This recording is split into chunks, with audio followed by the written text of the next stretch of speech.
Bismillahirrahmanirrahim. Assalamualaikum warahmatullahi wabarakatuh. Saya Tiara Askia Umbara akan mempresentasikan tentang galaksi. Salah satu cara untuk mengelompokkan objek adalah dengan mengurutkan berdasarkan bentuk. Anda dapat menerapkan metode ini yang sama ke galaksi, seperti sebagian galaksi pusaran air. Selanjutnya, apa itu galaksi? Galaksi adalah sekelompok gugus bintang yang disatukan oleh gravitasi. Para astronom memperkirakan itu milik kita. Galaksi mungkin berisi lebih dari 200 miliar bintang, dan bahwa alam semesta mungkin memiliki sebanyak 100 miliar galaksi. Bintang-bintang bergerak di tengah-tengahnya galaksi dengan cara yang sama seperti planet mengorbit bintang. Galaksi berbeda dalam ukuran, usia, dan struktur. Para astronom menempatkannya dalam 3 kelompok utama berdasarkan pada bentuknya, yaitu spiral, elips, dan tidak beraturan. Selanjutnya adalah bentuk-bentuk dari galaksi. Yang pertama ada galaksi spiral. Galaksi spiral terlihat seperti pusaran air. Spiral lengan bisa dililitkan erat atau dilonggarkan di sekitar inti galaksi dan seringkali mengandung banyak dari debu. Beberapa galaksi spiral adalah galaksi berpalang. Galaksi berpalang memiliki bintang-bintang, gas, dan debu melalui pusatnya. Lengan spiral muncul dari bar ini. Galaksi elips bentuknya seperti bola. Ia tidak memiliki lengan spiral atau sedikit pun debu.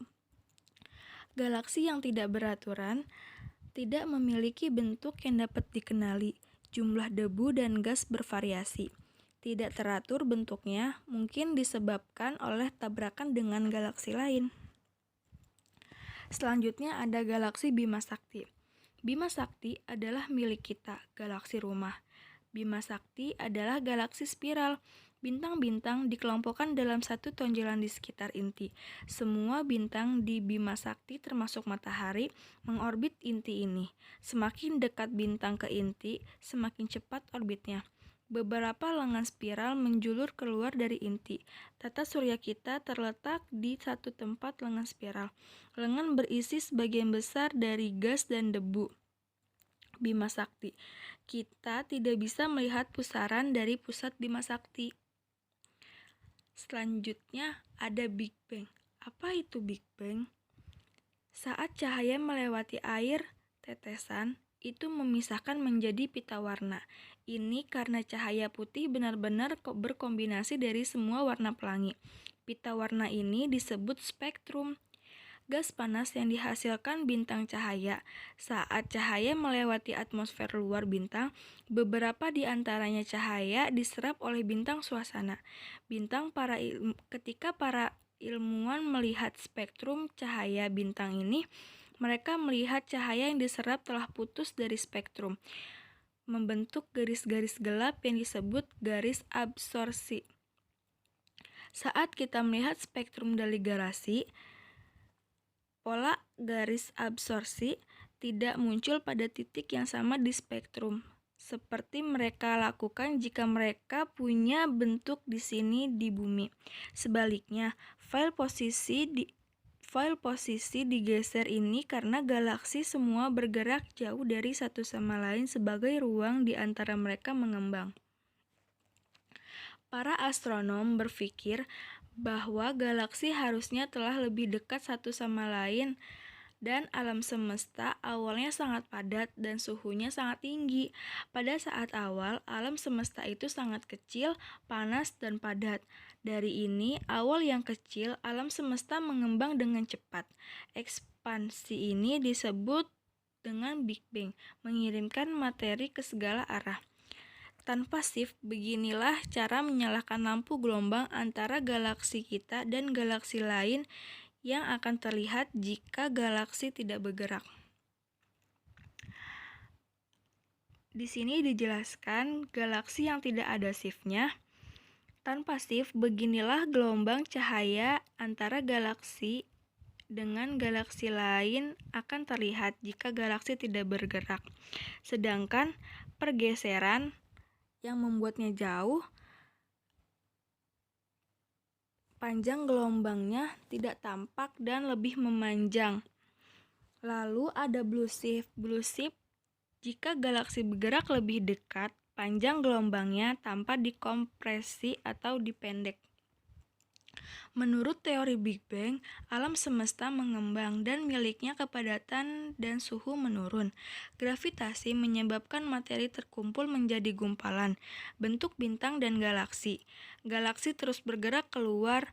Bukti dari Big Bang berasal dari radiasi latar belakang. Latar belakang radiasi datang dari segala arah ruang. Radiasi ini tersisa dari saat-saat awal alam semesta diciptakan. Pembentukan tata surya. Ilmuwan percaya itu miliaran tahun setelah Big Bang, debu dan gas bagian dari Bima Sakti berkumpul menjadi sebuah nebula yang cukup besar untuk berputar. Sebuah gelombang kejut dari supernova menghantam nebula. Gelombang tersebut menyebabkan gumpalan gas dan debu yang terbentuk. Gravitasi disebabkan gumpalan ini berkontraksi sebagai nebula. Gravitasi di pusat awan semakin kuat. Gumpalan ditarik ke tengah, kemudian gumpalan bergabung, membentuk seorang probintang. Gumpalan yang tersisa menjadi proplanet, atau yang lebih mudah disebut dengan planet. Pusat awan tersapu naik lebih banyak dari debu dan gas, makin panas dan makin masif. Suhu menjadi cukup tinggi untuk menjadi bintang dan menjadi bintang deret utama. Matahari dikelilingi oleh planet. Lalu selanjutnya ada bagaimana bumi terbentuk. Ilmuwan berpikir bahwa bumi berusia 4,6 miliar tahun. Para astronom mengira bumi dan atmosfernya berkembang di serangkaian tahapan. Prosesnya dimulai di nebula yang membentuk matahari. Debu dan es partikel bergerak di dalam nebula, sesekali bertabrakan. Mereka bergabung dan saling menempel. Gumpalan partikel tumbuh hingga mereka menjadi bumi muda, atau yang disebut dengan protobumi.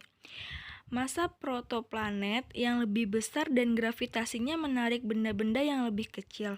Untuk itu, tabrakan meningkat menjadi lebur. Protobumi menjadi cukup besar gravitasinya, bisa menahan atmosfer asli bumi dulu kebanyakan hidrogen dan helium. Itu panas dan menjadikan planet cair. Dan dampaknya benda-benda ruang angkasa terhempas. Banyak atmosfer dari itu meningkatkan uap air, belerang, karbon dioksida, dan nitrogen dilepaskan oleh letusan gunung berapi. Atmosfer belum mengandung oksigen seperti yang terjadi saat ini. Di sini dijelaskan bagaimana terbentuknya tata surya yang seperti saat ini.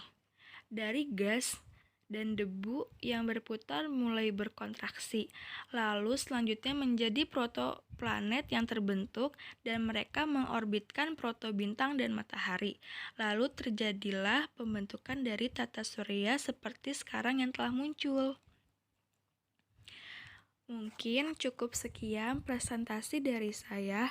Selanjutnya akan ditampilkan video-video mengenai tentang galaksi. Sekian dari saya. Terima kasih. Wassalamualaikum warahmatullahi wabarakatuh.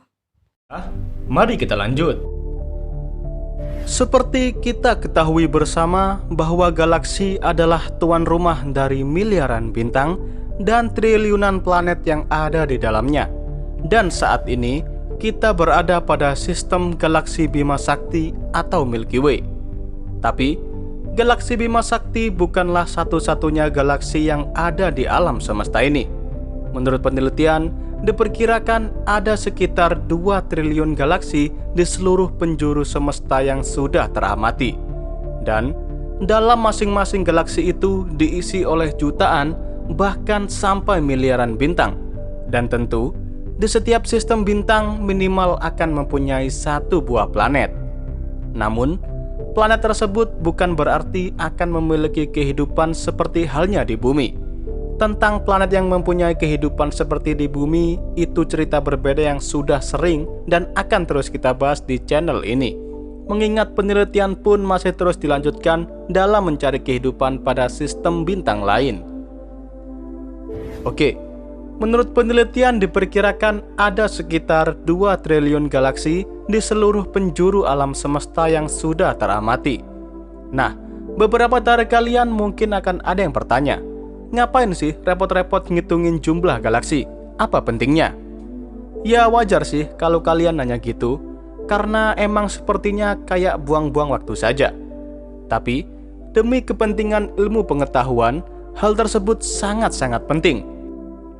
Jadi, menghitung galaksi sama halnya seperti sensus penduduk. Dengan mengetahui jumlah penduduk, kita kan bisa mengetahui pertumbuhan penduduk pada suatu kota dan kepadatan penduduk pada suatu area, juga tingkat kelahiran dan kematian. Demikian pula dengan galaksi. Dengan mengetahui jumlah galaksi pada alam semesta yang sudah teramati, kita bisa mengetahui dan menjejak kembali pembentukan galaksi di alam semesta ini. Namun, bagaimana sih para peneliti bisa mengetahui ada 2 triliun galaksi di alam semesta ini? Karena itu jumlah yang sangat-sangat banyak. Bisa kita bayangkan, di alam semesta yang sangat luas ini terdapat galaksi sebanyak itu. Untuk bisa mengetahui jumlah galaksi di semesta, para peneliti akan bertindak sebagai petugas sensus. Tapi, tentu sensusnya tidak dengan mendatangi setiap galaksi ya, karena ya itu jelas sangat mustahil. Cara sensusnya dengan memanfaatkan teleskop yang berada pada luar angkasa, seperti halnya teleskop Hubble. Para peneliti tentunya tidak menggunakan teleskop yang ada di bumi, dikarenakan tidak semua radiasi elektromagnetik bisa mencapai bumi. Hal tersebut dilakukan karena teleskop di luar angkasa tidak dihalangi oleh atmosfer untuk bisa menerima cahaya dari seluruh gelombang yang ada. Hal tersebut sangatlah penting, dikarenakan galaksi yang diamati oleh teleskop di luar angkasa kebanyakan sangat-sangat redup. Teleskop di luar angkasa akan melakukan pengamatan pada satu area di langit. Nah, jadi seperti halnya teleskop Hubble hanya bertugas untuk fokus mengamati satu petak area langit yang sudah ditentukan. Menurut penelitian dalam skala besar, distribusi materi dalam alam semesta itu homogen dan isotropik. Dan para peneliti berasumsi bahwa alam semesta itu homogen. Maka, dengan begitu jumlah galaksi pada satu area di alam semesta bisa diekstrapolasi untuk area lain di alam semesta ini.